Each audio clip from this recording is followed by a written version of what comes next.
बताया रे तुझको कितनी बार, बताया रे तुझको कितनी बार।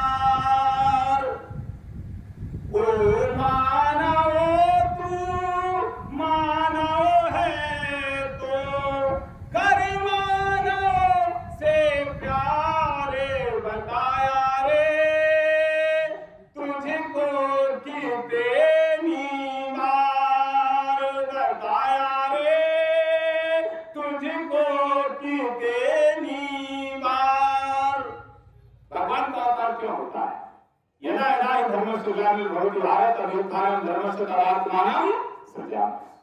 जहां प्रेम में बाधा उत्पन्न होती है और जहां प्रेम में बाधा उत्पन्न करने वाले हो जाते हैं, उनका सर्वनाश करने के लिए स्वयं परमात्मा किसी न किसी रूप में इस धरती पर आता है और धर्म की स्थापना करता है। अर्थात मनुष्य में मनुष्य का प्रेम कैसे हो जाए उस रास्ते को क्लियर कर देता है। वहां पर किसी तरीके का कोई संदेह न रह जाए, कोई हैरानी न रह जाए। भगवान का काम ही है सारे जगत में प्रेम, शांति, एकता स्थापित करना।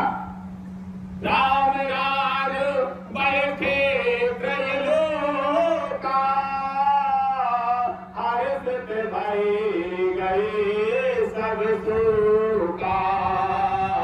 समस्त कष्टों का निदान हो जाता है जब मनुष्य अपने भगवान की अनुशासन में चलने लगता है, ईश्वरीय अनुशासन में चलने लगता है, तो उसके संपूर्ण कष्टों का निदान हो जाता है।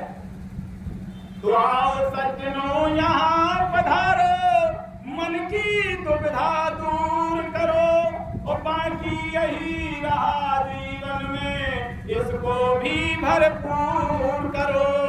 आपसे पाकर होशियार अब किसको कहाँ पुकारेंगे, और रोज शाम को 6:50 पर मन की ममता मारेंगे।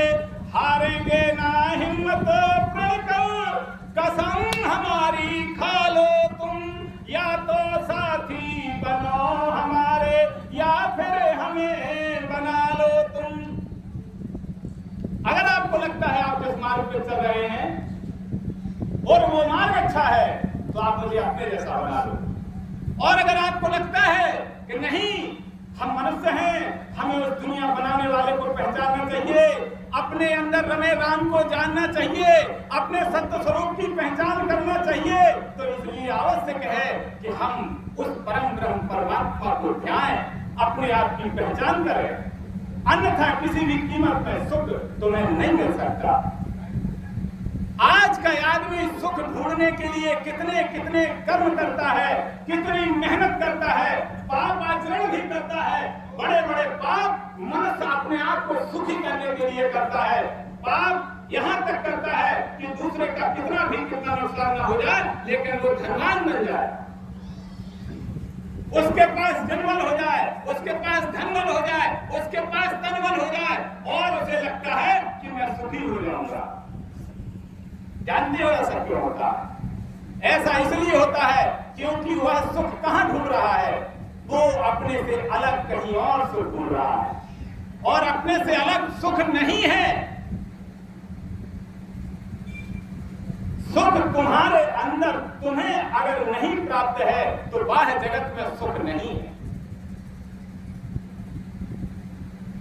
ये मेरा एक पागलपन था, ये मेरा दीवानापन था, अलग समय से खोज रहा था, अलग समय से खोज रहा था, और जो मेरे अंदर रहता है उसको बाहर ढूंढ रहा था।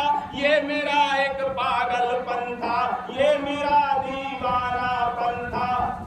अंदर बैठा ईश्वर, ईश्वर अंशो कहता है, ईश्वर अंशो जीव अविनाशी, चेतन अमल सहज सुख राशि। वो चैतन्य है, और निष्पाप है और सुख की खान है, लेकिन हम उस सुख को बाहर ढूंढ रहे हैं, अपनी संतानों में सुख देख रहे हैं, अपने महलों में सुख देख रहे हैं, अपने पदों में सुख ढूंढ रहे हैं। ये पद में पहुंचने की इच्छा थी, उस पद पे भी पहुंच गए, अब उसमें भी प्रमोशन चाहिए, क्योंकि उसमें सुख नहीं दिखाई दे रहा, वहां सुख दिखाई दे रहा है? आदमी को ऐसे लगता है दूसरा काम हो जाए तो सुख हो जाए, अभी 20 बीघा जमीन की 50 बीघा कैसे हो जाए, अभी हमारे पास एक छोटी सी कार चलती थी, अब ट्रक कैसे लग जाए, और ट्रक भी लग गया और पता चला एक्सीडेंट हो गया, ट्रक भी घिस गया और सब कुछ खत्म, मुंह ढर के रोने लगे। संतान नहीं थी तो 12-15 पूजे तो संतान मिली थी, बड़ी मेहनत से संतान मिली, और इसके बाद क्या हुआ? बड़े होकर के वही संतान जब चिड़िया के मानन उड़ गई, उसने अपने जीवन को चुन लिया, अपना सब कुछ देख लिया, अब तुम्हारे पास कोई नहीं बचा, मुंह पर ठोक के रो रहे हो कि सुख नहीं मिला। तुमने सुख के लिए कहां भक्ति की थी? तुमने सुख के लिए कहां परमात्मा का ध्यान दिया था? तुमने तो पुत्र के लिए प्रार्थना की थी, तुमने तो धन के लिए प्रार्थना की, तुमने तो प्रार्थना पत्र लगाई ईश्वर के सामने कि हे भगवान सुख संपत्ति घर आवे, कष्ट में वेतन का। बताइए इसमें तुमने परमात्मा को कब मांगा था? तुमने ईश्वर को कब मांगा था? तुमने कहा कि मुझे राम मिल जाए? इसलिए सुखी मीर जहां मीर अगाधा, जिम हरि शरण नए कऊ बाधा। मछली कहां प्रसन्न है? जहां अगाध जल है। ऐसे तुम किसके अंश हो? ईश्वर के। इसीलिए तुम्हें तुम्हारा अंश ही जब तक नहीं मिलेगा, जब तक तुम्हें सुख नहीं प्राप्त हो सकता। इसीलिए 15 मिनट का मौन साधना का ये खाता अपना खुलवा लो, ये काम आएगा, जन्म जन्मांतर तक काम आएगा। यहाँ के खाते तो यहीं सील हो जाएंगे और बच्चे नौकरी बनेंगे, पैसा निकाल लेंगे, लेकिन ये 15 मिनट का बैंक खाता खुलाओ और रोज 15 मिनट 24 घंटा में अपने भगवान का भजन भगवान की बैंक में जमा कर जाओ। देखो ये भजन तुम्हें सुख देगा, आनंद देगा। आप सबसे जुड़ाना